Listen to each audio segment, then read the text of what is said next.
ಕಾಲ್ದಾರಿ ಈಗೆಲ್ಲ ರಸ್ತೆ ಆಗಿದೆ, ಈಗೆಲ್ಲ ನಾವು ಕಾಲ್ದಾರಿಯನ್ನು ಹುಡ್ಕದೆ ಎಲ್ಲಿ. ಅಲ್ಲಿಂದ ಹೀಗಿತ್ತಂತೆ ಸರ್ ದಾರಿ, ಹಿಂಗೆ ಇತ್ತು. ಅಲ್ಲೊಂದು ನಮ್ಮ ಸಂಪಿಗೆ ಮರ ಇದೆ ನೋಡ್ರಿ, ಅದು ಹೆಚ್ಚು ಕಡಿಮೆ ಒಂದು 200 ವರ್ಷದ ಮೇಲಿನದು. 200 ವರ್ಷದ ಮೇಲಿನದು. ಅದು ಮುರಿದು ಮತ್ತೆ ಹುಟ್ಟಿ, ಮುರಿದು ಮತ್ತೆ ಹುಟ್ಟಿ ಅದೇ ಆಗ್ತಾ ಇರೋದು. ಅಲ್ಲಿಂದ ಹಾಗೆ ಅದು ದಾರಿ. ಅಲ್ಲಿ ಹೇಳಿದ್ವಲ್ಲ ಹಳೆ ಮನೆ ಅಂತೇಳಿ, ತೋಟದ ಮೂಲೆಯಲ್ಲಿ ಆ ಕಡೆ ಅಲ್ಲೇ ಹಳೆ ಮನೆ ಇತ್ತು. ಅಲ್ಲಿಂದ ಹಾಗೆ ಅದು ಈಗ ಏನು ಒಡನ್ಬೈಲ್ ಅಂತೀವಲ್ವಾ, ಅಲ್ಲಿಂದ ಹಾಗೆ ದಾಟಿ ಅದು ಕಣೇಕಾರ ಅಲ್ಲ, ಇಗ್ಗಾರಗುಂಡಿಯಿಂದ ಹಾಗೆ ದಾಟಿ ಅದು ಸಾಗರ ತಾಳಗುಪ್ಪವನ್ನು ಸೇರ್ತಾ ಇತ್ತು ಆ ದಾರಿ ಹಾಗೆ. ಸೊ ಇದು ದಾರಿಯಾಗಿ ಹೀಗೆ ಈ ದಾರಿ ಆಗಿರೋದ್ರಿಂದ ಈಗೇನು ದಾಳಿ ಆಗತ್ತಲ್ವಾ, ದಾಳಿಯಾಗಿ ರಾಣಿಯನ್ನ ಕರ್ಕೊಂಡ್ಬರ್ತಾರೆ. ಕರ್ಕೊಂಡು ಬರೋ ಸಂದರ್ಭದಲ್ಲಿ ಇಲ್ಲಿರ್ತಕ್ಕಂತಹ ತಂಗಿ, ಅವಳು ಗೇರು ಸೊಪ್ಪದವಳಂತು. ಬಹುಶಃ ಗೇರು ಸೊಪ್ಪ ಮನೆತನದ ಬೇರೆ ಇರ್ಬೋದು, ನಮ್ಮ ಮನೆತನದ್ದೇ ಯಾವುದು ಆಗಿರುತ್ತೆ. ಆ ರಾಣಿಯನ್ನು ಹಿಡ್ಕೊಂಡು ಬರಬೇಕಾದ್ರೆ ಅವಳು ಇದೇ ಪ್ಲೇಸಲ್ಲಿ ತಡಿತಾಳೆ. ಅಂದ್ರೆ ದಾರಿ ಇದಾಗಿರೋದ್ರಿಂದ ಇಲ್ಲೇ ತಡೆದಿರ್ತಾಳು ಅವಳು. ಹೌದು, ದಾರಿ ಇದಾಗಿರೋದ್ರಿಂದ ಇಲ್ಲೇ ತಡೆದಿರ್ತಾಳೆ. ಇಲ್ಲಿಂದ ಮುಂದೆ ಹೋದ್ರೆ ಹಿಂಗೆ ಬಸವರಾಜ ಸಾಗರ ಅಲ್ಲ, ಇಲ್ಲಿಂದ ಹೀಗೆ ಮುಂದೆ ಹೋದ್ರೆ ಗೇರುಸೊಪ್ಪ ಬಸವರಾಜ ಸಾಗರಕ್ಕೆ ಈ ಕಡೆ ಹೋಗ್ಬೇಕು. ಈ ಕಡೆ ಹೋಗ್ಬೇಕು. ಇಲ್ಲಿಂದ ಮತ್ತೆ ಮುಂದೆ ಹೋಗುತ್ತೆ. ಹೀಗೆ ಹೋದ್ರೆ ಬಿದಿರೂರು, ಆಮೇಲೆ ಇದು ಏನು ಅದಕ್ಕೆ ಏನಂತೀವಿ, ಹೆದ್ದಾರಿ ಕಾಂತಾರಿ. ಮೊದಲು ರಾಜಪಥ ಅಂತ ಕರೆಯೋರಂತೆ, ರಾಜದಾರಿ ಅನ್ನೋರಂತೆ. ಹಿರೇಹೆನ್ನಿ ಅನ್ನುವಂಥದ್ದು ಬರುತ್ತೆ ಅಲ್ಲಿ. ನಾನು ನಿಮಗೆ ಅವಾಗ ಅಲ್ಲಿ ಹೇಳಿದ್ನಲ್ವಾ, ಆ ಹಿರೇಹೆನ್ನಿ ಇದೆಯಲ್ಲ, ಅದು ಸಂತೆ ಮೈದಾನ. ಅದು ಅದಕ್ಕೆ ಬೆಂಕಿ ಹಚ್ಚುತ್ತಾರ ಅವರು.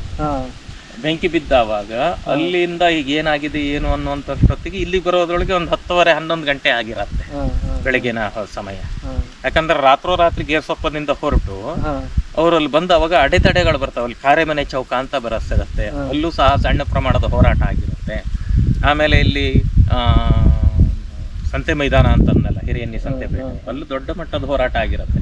ಅಲ್ಲಿ ಈಗ್ಲೂ ಸಹ ಉತ್ಖನನ ಮಾಡಿದ್ರೆ, ಈ ತೋಟ ಕಾಲುವೆ ಇದೆಲ್ಲ ಮಾಡಬೇಕಾದ್ರೆ ತೀರ್ಥಂಕರಗಳು ಅಥವಾ ಇತರ ದೇವರುಗಳ ವಿಗ್ರಹಗಳು ಸಿಕ್ಕಿದ್ದು ಇತ್ತೀಚಿನವರೆಗೂ ಸಿಕ್ಕ. 99ನೇ ಇಸ್ವಿಲೋ 98ನೇ ಇಸ್ವಿಲೋ ಒಂದು ಪಾರ್ಶ್ವನಾಥ ತೀರ್ಥಂಕರರು ಮತ್ತಿನ್ನೆಲ್ಲ ಯಾವುದೋ 1-2 ವಿಗ್ರಹಗಳು ಸಿಕ್ಕಿದ್ದು. ಧರ್ಮಸ್ಥಳ ಮ್ಯೂಸಿಯಂಗೆ ಹೋಗಿದೆ. ಸೊ ಹಾಗೆ ಆ ದಾರಿನೇ ಇದು.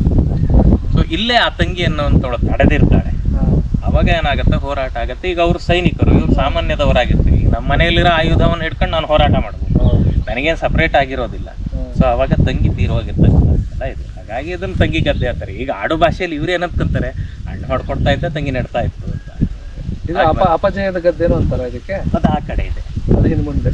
ಅದು ಫುಲ್ ಕೂಡಿದೆ, ಅಲ್ಲಿ ಹೋಗೋಣ. ಅದನ್ನ ಇವ್ರು ಏನ್ ಅಂದ್ಕೊಂಡಿದ್ದಾರೆ, ಈಗ ಏನಾಗಿದೆ, ಅದು ತಪ್ಪು ವ್ಯಾಖ್ಯಾನಗಳಾಗ್ಬಿಟ್ಟಿದಾವೆ. ಅಪಜಯದ ಗದ್ದೆ ಅಂದ್ರೆ ಇಲ್ಲೆಲ್ಲ ಇದೆ, ಆ ಜಾಗದಲ್ಲಿ ಅಪಜಯ ಅನ್ನುವಂಥದ್ದು ಇರತ್ತೆ. ಇದು ಹಾಗಲ್ಲ, ಅಪಜಯದ ಗದ್ದೆನೇ ಇದು. ಅಪಜಯದ ಗದ್ದೆ ಅಂತಂದ್ರೆ ಸೋಲಾಗಿರುವ ಗದ್ದೆ ಅಂತ. ಇಲ್ಲೇನ್ ತಂಗಿ ಸಾಯ್ತಾಳಲ್ವಾ, ಇವಳು ಗಂಡನನ್ನ ಅಲ್ಲಿ ಸೋಲಿಸ್ತಾರೆ, ಅಲ್ಲಿ ಸಾಯಿಸ್ತಾರೆ.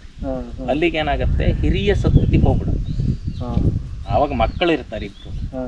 ಆ ಮಕ್ಕಳನ್ನ ನಾವಲ್ಲಮ್ಮ ವ್ಯಕ್ತಿಯು, ಇನ್ನೊಬ್ರು ರುಷ್ಬಯ್ಯ ಅಂತಿದ್ದಾರೆ, ಇದು ಚಿಕ್ಕಪ್ಪ, ದಯಾದಿ ಚಿಕ್ಕಪ್ಪ. ಅವರು ಇವ್ರಿಗಿಂತ ಒಂದು 4-5 ವರ್ಷಕ್ಕೆ ದೊಡ್ಡ. ಈಗ ಅವರು ಇವರೇ ಹಿರಿಯರು. ಇನ್ನು ಒಟ್ಟಕ್ಕಿ ಫ್ಯಾಮಿಲಿಯಲ್ಲಿ ಹಿರಿಯರು ಯಾರು ಇಲ್ಲ. ಇವ್ರಿಗೆ ಗೊತ್ತಾ ಒಟ್ಟಕ್ಕಿ ಬಗ್ಗೆ ಎಲ್ಲ? ಇದು ಹುಟ್ಟಿದ ಒಟ್ಟಕ್ಕಿ ಇಲ್ಲ, ಅಲ್ಲಿ ಹುಟ್ಟಿದ್ದಾನೆ. ಅವಾಗ ಒಟ್ಟಕ್ಕಿ ಬಿಟ್ಟು ಬಂದಿದ್ರಾ? ಅಲ್ಲಿ ಕಳ್ತನ ಆಗತ್ತೆ ಸರ್, ಒಟ್ಟಕ್ಕಿದು ಒಟ್ಟಕ್ಕಿ ಕಳ್ತನ ಆಗತ್ತೆ.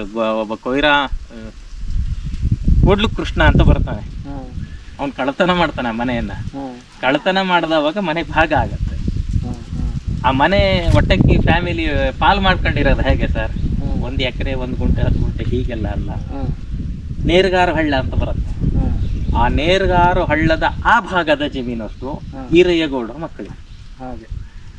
ನೇರ್ಗಾರು ಮಧ್ಯಭಾಗದ, ನೇರ್ಗಾರಿನ ಮೇಲ್ಭಾಗ ಬಿದಿರೂರು ಸೇರಿದಂತೆ ಲಿಂಗನಮಕ್ಕಿ ಸರ್ಕಲ್ನಿಂದ ಏರಿನಿಂದ ಈ ಕಡೆ ಇರುವಂತಹ ಜಾಗ ಎಲ್ಲ ಪದ್ಮರಾಜಯ್ಯ ಅವ್ರ ತಂದೆಗೆ, ಅವನ ಹೆಸರು ನ್ಯಾಮಯ್ಯ. ಆ ಲಿಂಗನಮಕ್ಕಿ ಹೊಂಡ ಎಲ್ಲ ಪದ್ಮನಾಭಯ್ಯ ಅವ್ರ ತಂದೆ, ಅವರು ಪದ್ಮನಾಭಯ್ಯ ಅವ್ರ ತಂದೆನ ಯಾರು ನೆನಪಿಲ್ಲ ನನಗೆ, ಹ್ಮ್ ಅವ್ರಿಗೆ ಹೀಗೆ 3 ಪಾಲಾಗತ್ತೆ. ಅಂದ್ರೆ ಊರನ್ನ ಪಾಲ್ ಮಾಡ್ಕೊಳ್ತಾರೆ, ಹ್ಮ್ ಆಸ್ತಿಯನ್ನಲ್ಲ, ಊರನ್ನ ಪಾಲ್ ಮಾಡ್ಕೊಳ್ತಾರೆ. ಅಂದ್ರೆ ಅವಾಗೆಲ್ಲ ಜಮೀನು ಅಂದ್ರೆ ಈಗ 1-2 ಎಕರೆ ತರ ಅಲ್ಲ, ಎಲ್ಲ 100-200-300 ಎಕರೆ ಲೆಕ್ಕಕ್ಕೆ ಇದ್ರು. ಹೌದೌದು. ಜನಸಂಖ್ಯೆ ಬೇರೆ ಕಮ್ಮಿ ಇತ್ತಲ್ಲ. ಇಲ್ಲಿ ಕಾಣಿಸ್ತಾ ಇದೆಯಲ್ಲ, ಹಾ. ಇದನ್ನ ಅಪಜಯದ ಗದ್ದೆ ಅಥವಾ ಅಪಜಯದ ಜಾಗ ಅಂತ ಕರೀತಾರೆ.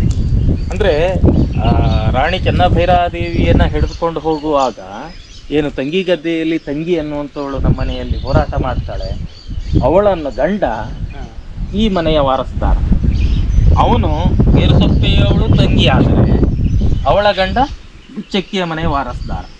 ಅವನು ಇಲ್ಲಿ ಆ ಹೋರಾಟವನ್ನ ಮುಂದುವರಿಸ್ತಾನೆ. ಇದೇ ದಾರಿ ಹೀಗೇ ಬರುತ್ತೆ, ಹೀಗೆ ಇಲ್ಲಿಗೆ ಬಂದು ಇಲ್ಲಿಂದ ಮೇಲೆ ಹತ್ತು ಹೋಗತ್ತೆ. ಸೊ ಇದೇ ದಾರಿಯಲ್ಲಿ ಅದು ರಸ್ತೆ ಆಗಿತ್ತು ಆವಾಗ, ಅಂದ್ರೆ ಬಂಡಿಯ ರಸ್ತೆ.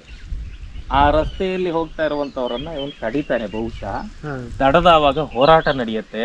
ಹೋರಾಟ, ಅವರೆಲ್ಲ ಸೈನಿಕರು ಇರ್ತಾರೆ. ನಮ್ಮಲ್ಲಿ ಸೈನ್ಯ ಸಂಪೂರ್ಣ ಸೋತಿರತ್ತೆ, ಅಂದ್ರೆ ಸೈನ್ಯಕ್ಕೆ ಅವರು ಎದುರಾಗಿರೋದಿಲ್ಲ. ಹಿರಿಯನಿಯಲ್ಲಿ ಸಣ್ಣ ಪ್ರಮಾಣದ ಹೋರಾಟ ನಡೆದಿರುತ್ತೆ. ಬಿಟ್ಟರೆ ಕವಣೆಕಲ್ಲಿನಲ್ಲಿ ದಿಂಬಾದಲ್ಲಿ ಹೋರಾಟ, ಕೆಂಪಿ ಒಂದು ಸ್ವಲ್ಪ ಹೋರಾಟ ಮಾಡ್ತಾಳೆ. ಬಿಟ್ಟರೆ ಇಲ್ಲಿ ನಮ್ಮ ತಂಗಿ ಗದ್ದೆಯಲ್ಲಿ ತಂಗಿ ಮಾಡ್ತಾಳೆ. ಬಿಟ್ಟರೆ ಕೊನೆಯದಾಗಿ ಹೋರಾಟ ಇದೆ. ಇಲ್ಲಿ ಹೋರಾಟ ಮಾಡ್ತಾನೆ. ಅವನು ಏನು ಮಾಡ್ತಾನೆ, ಅವನ ಹೆಸರು ಏನೋ ಇದೆ, ಅಂದರೆ ಹೆಸರು ನಮಗೆ ಗೊತ್ತಿಲ್ಲ. ಅವನು ಸೋಲ್ತಾನೆ. ಸೋತಾವಾಗ ಅವನನ್ನು ಬಿಟ್ಟು ಹೋಗೋದಿಲ್ಲ, ಅವನನ್ನು ಸಾಯಿಸಿ ಹೋಗ್ತಾರೆ. ಸೋತಿರೋದ್ರಿಂದ ಈ ಜಾಗವನ್ನು ಅಪಜಯದ ಗದ್ದೆ, ಅಪಜಯದ ಜಾಗ, ಅದನ್ನು ಗದ್ದೆ ಮಾಡಿದ್ವಿ, ಅಪಜಯದ ಗದ್ದೆ ಆಯಿತು. ಸೊ ಈ ಬೈಲೆಲ್ಲ ಅಪಜಯದ ಗದ್ದೆ, ಅಪಜಯದ ಬೈಲು ಅಂತ ಹೇಳಿ ಕರೀತಾರೆ. ಸೊ ಇಲ್ಲಿ ಎಲ್ಲಿ ಸೋಲಿಸ್ತಾರಲ್ಲ, ಇದು ರಾಣಿ ಚೆನ್ನಭೈರಾದೇವಿಯನ್ನು ಬಿಡಿಸ್ಕೊಳ್ಳುವಂಥ ಹೋರಾಟದ ಕೊನೆಯ ಭಾಗ ಇದು. ಇಲ್ಲಿಂದ ಅವಳ ವಿರುದ್ಧವಾಗಿ ಅಥವಾ ಅವಳನ್ನು ಬಿಡಿಸ್ಕೊಳ್ಬೇಕು ಅನ್ನುವ ನಿಟ್ಟಿನಲ್ಲಿ ಎಲ್ಲೂ ಹೋರಾಟ ನಡೆಯೋದಿಲ್ಲ. ಸರಾಗವಾಗಿ ಆ ಸೇನೆ ಕಣಿವೆಕಾರಿಗೆ ಬರುತ್ತೆ.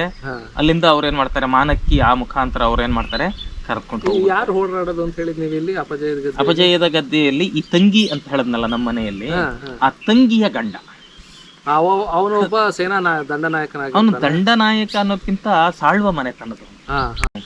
ಅವನು ಏನು ಇಲ್ಲಿ ಹೋರಾಟ ಮಾಡಿ ಸೋತಿರ್ತಕ್ಕಂತಹ ವ್ಯಕ್ತಿ ಸಾಮಾನ್ಯ ವ್ಯಕ್ತಿ ಅಲ್ಲ, ಅವನು ಸಾಳುವ ಮನೆತನದವನು. ಈಗ ಕೊಡುಕೊಳ್ಳುವ ಸಂಬಂಧ ಮೊದಲಿಂದನೂ ಇತ್ತು. ತಂಗಿಯನ್ನ ಕೊಟ್ಟು ಇಲ್ಲಿಗೆ ಮದುವೆ ಮಾಡಿದರೆ ಈತನ ತಂಗಿಯನ್ನ ಅಥವಾ ಅಕ್ಕನನ್ನ ಸಹೋದರಿಯನ್ನ ಅದಲು ಬದಲು ಮಾಡಿ ಅಲ್ಲಿಂದ ಅಲ್ಲಿಗೆ ಮದುವೆ ಮಾಡಿ ಕೊಟ್ಟಿರ್ತಾರೆ. ಹಾಗಾಗಿ ಅದು ನಮ್ಮ ಸಂಬಂಧ ಅಲ್ಲಿಯ ಸಂಬಂಧ ಸದಾ ಕಾಲ ಇತ್ತು. ನಮಗ್ ಮತ್ತಿನ್ ಬೇರೆ ಯಾರು ಸಂಬಂಧಿಕರೇ ಇಲ್ಲ. ನನ್ನ ತಂದೆಯ ಸಂಬಂಧಿಕರು ಒಬ್ರು ಇಲ್ಲ. ಏನು ಗೇರುಸೊಪ್ಪದಲ್ಲಿ ಇರ್ತಕ್ಕಂಥ ಹೆಗ್ಗಾರ್ ಗದ್ದೆಯವರು ಮತ್ತು ಬ್ಯಾಗೋಡಿಯವರು ಬಿಟ್ರೆ ಇಡೀ ನಮ್ಮ ತಂದೆ ಸಂಕುಲಕ್ಕೆ ಯಾರೂ ಸಂಬಂಧಿಕರಿಲ್ಲ. ಇನ್ನು ತಾಯಿಯ ಸಂಬಂಧ ಬೆಳೆಯುತ್ತೆ ಅಷ್ಟೇ. ಹಾಗಾಗಿ ಇಲ್ಲಿ ಹೋರಾಟ ಮಾಡಿ ಸತ್ತಿರ್ತಕ್ಕಂಥನ್ನು ಸಾಳುವ ವಂಶಸ್ಥನೆ. ಅವನನ್ನ ಏನ್ ಮಾಡ್ತಾರೆ, ಅವನು ಗೊತ್ತಾದ ಬಳಿಕ ಅವನನ್ನ ಸಾಯಿಸ್ತಾರೆ. ಇಲ್ಲಿಂದ ಅವರ ಸೇನೆ ಮುಂದುವರೆದುಕೊಂಡು ಹೋಗುತ್ತೆ. ಮತ್ತೆಲ್ಲೂ ಹೋರಾಟ, ಅದು ಅಂತಿಮ ಹೋರಾಟದ ಭಾಗ. ಇದೇ ಅಂತಿಮ. ಇಲ್ಲಿಂದ ಸೆರೆಯಾಗಿರ್ತಕ್ಕಂಥವಳನ್ನೇ ಬಿಡಿಸ್ಕೊಳ್ಳೋದಕ್ಕಾಗಿ ನಡೆದಿರೋ ಹೋರಾಟ ಇದು. ಅಲ್ಲ, ಅದಾದ್ಮೇಲೆ ಅವ್ರನ್ನ ಇಕ್ಕೇರಿ ಸಂಸ್ಥಾನ ಕಾರಾಗೃಹದಲ್ಲಿ ಮಣ್ಣಿನ ಕೋಟೆ ಇರುತ್ತೆ. ಕೋಟೆ ಒಳಗೆ ಬಂದಿ ಮಾಡ್ತಾರೆ. ಅದು ಸಲ್ಲೇಖನ ರಥವನ್ನ ತೆಗೆದುಕೊಳ್ತಾರೆ ಅಂತ ಹೇಳ್ತಾರೆ. ಯಮಸಲ್ಲೇಖನವನ್ನು ತೆಗೆದುಕೊಳ್ತಾಳೆ. ಅದು ಕೆಲವೇ ದಿನಗಳಲ್ಲಿ ತೀರಿ ಹೋಗ್ತಾಳೆ. ಯಾಕಂದ್ರೆ ವೃದ್ಧೆ ಅವಳು. ಭಾಗಶಃ ಅವಾಗ 75 ವರ್ಷದ ಮೇಲೆ ನನ್ನ ಅನಿಸಿಕೆ ಪ್ರಕಾರ. ಅಷ್ಟು ವಯಸ್ಸಾದ ವೃದ್ಧೆಯನ್ನ ಸಲ್ಲೇಖನ ಕೊಟ್ಟು ಮೋಕ್ಷ ಪಡೆದುಕೊಳ್ಳುವಂಥದ್ದಾಗಿರ್ಲಿ ಅಥವಾ ಆ ಮುಖಾಂತರ ಅವಳಿಗೆ ಸಾವನ್ನ ತಂದು ಕೊಡುವುದಾಗಿರ್ಲಿ, ಅದು ಎಷ್ಟು ಸೂಕ್ತನೇನೋ ಅದು ಇತಿಹಾಸ ಚರ್ಚೆ ಮಾಡಬೇಕಷ್ಟೇ. ಇಷ್ಟ ಆಗಿದೆ.